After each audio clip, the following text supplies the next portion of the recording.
Hi BookTube, it's Amy.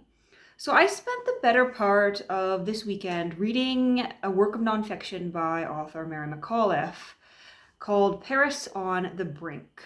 And this work, which is marketed as a social history of sorts, looks at Paris in the 1930s through the lives of notable people. So fashion designers, auto manufacturers, painters, authors, and actresses and filmmakers. And overall, I really enjoyed it. Make no mistake, it doesn't give you a complete social history. It doesn't make any broad, bold statements about the impact that social events had on art or about the causes that led up to the war or anything like that. What it does rather is provide sort of a series of interesting snapshots. Paris in the title certainly refers to the city, but in some ways it's also referring to France itself, because McAuliffe doesn't always confine herself to events that happened specifically within the city of Paris to Paris. Rather, it's sort of a broad overview of prominent people in Paris and the events that led them to be there and the impact they had on the outer world. And so I was drawn to this book by the opportunity of reading more about Simone de Beauvoir, reading about Renoir, reading about Sylvia Beach, who was the owner of the Shakespeare and Company bookshop, and hearing about Hemingway and about Andre Gide and several other people that I heard of before. But part of what caught my attention in this book and part of what kept me reading was the discovery of other notable figures that I was less familiar with and hadn't perhaps heard of at all. So certainly we all know about Coco Chanel and her fashion empire, but I was interested to read about other fashion designers who had a notable impact. Certainly I'd heard of Salvador Dali before, but I didn't know much about him in comparison to Picasso. And I'd heard of Sylvia Beach, but I wasn't familiar with the history of her helping James Joyce to publish his works. And so it was just overall very interesting and fun to dive into these little tidbits and little snippets of people's lives. And so she structures the book based on years. So we begin with 1929, the end of an era, where she talks about the stock market crash in the United States, the beginning of the Great Depression, and how the Great Depression in the United States really set a different tone for 1930s Paris as the economic impacts and social impacts of that sort of migrated into the country and into the city. How fashion changed, how art changed, how what people were writing about changed, and just how that Great Depression really set the stage for much of what was created in Paris in the 30s and for the way people reacted to the war that was coming. And so she does begin in 1929, provides a little bit of background into what Paris was like in the 20s, who was there. So she talks about Andre Gide, about Ernest Hemingway, Sylvia Beach. Overall, an interesting chapter. And then she continues on into the 1930s, devoting a chapter to each year right up until the war. And the title, Paris on the Brink, certainly refers to this idea that Paris was on the brink of a war. And she concludes the book with people who had been in Paris in the 1930s creating with what they did when war finally came in 1939 and 1940.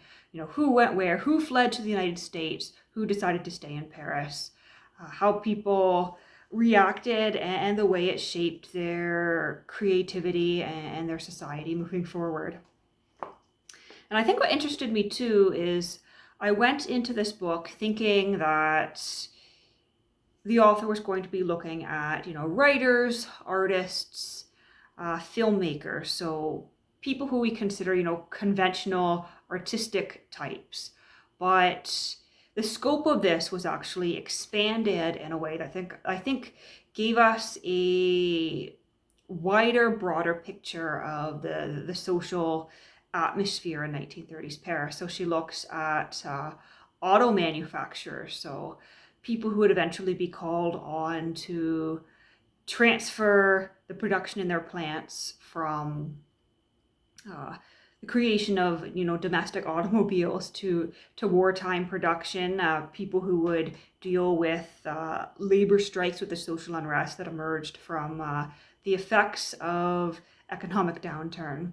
And she also is looking at people like Charles de Gaulle and Bloom, so military types, political types, people who had an impact in that sense, but who also interacted with the artists of the era.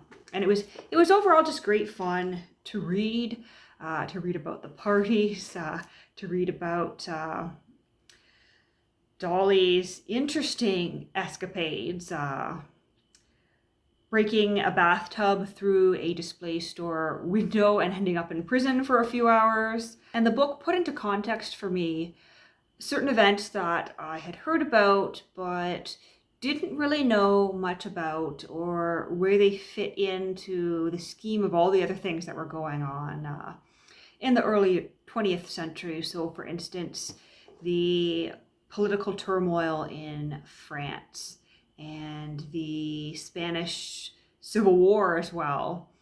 As a casual reader of history, I think this is quite an engaging book. It's definitely not something to go to if you're looking for extensive detail, and I think my only criticism is at times I wish there was a little more detail, and I wish there was sort of more rhyme or reason as to who was included where and why certain details were given. In other words, were not at times it almost seems sort of random that the author had this idea of the story she wanted to tell and sort of cobbled together all the bits and pieces she knew about all these famous people in terms of what they were doing around the time of what they were doing in that year, as though she cobbled together everything that everybody was doing in 1936, everything that everybody was doing in 1935.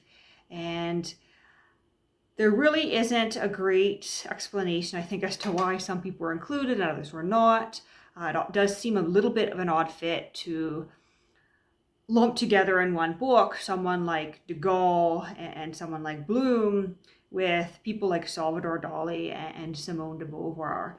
And in fact, I love Simone de Beauvoir, but at the same time, it almost does seem a little bit of an odd fit as well to include her in this book, because certainly she was a notable famous author, but she didn't really come into her own until the 1940s, because for most of the 1930s, she was unknown, and certainly she went to Sylvia Beach's shop to take part in the lending library, but she wasn't especially known to anyone there. And it almost seems as though she was included because she is a notable name, because they could put it on the cover, rather than because she did anything of note in 1930. As I knew before going into this, for most of the 1930s, she was very isolationist. She was all about her own personal experience and didn't really want to look at the world around her. It wasn't really much of an affair of hers. And certainly her connection to Sartre, that explains why she might be included, but for the most part, I don't think it makes sense to include her in a roundup of prominent 1930s figures. And of course, the events had an impact on her and on her work, but she didn't create anything per se in the 1930s that I think would warrant her inclusion within this book. So definitely something to check out if you're looking for some casual, light history, something that's easily digestible, or if you're just really into reading little tidbits about famous people, Hemingway and Joyce, for instance, or Fitzgerald. There are a lot of fun, little interesting tidbits to mull over throughout this book, and I enjoyed it for that reason.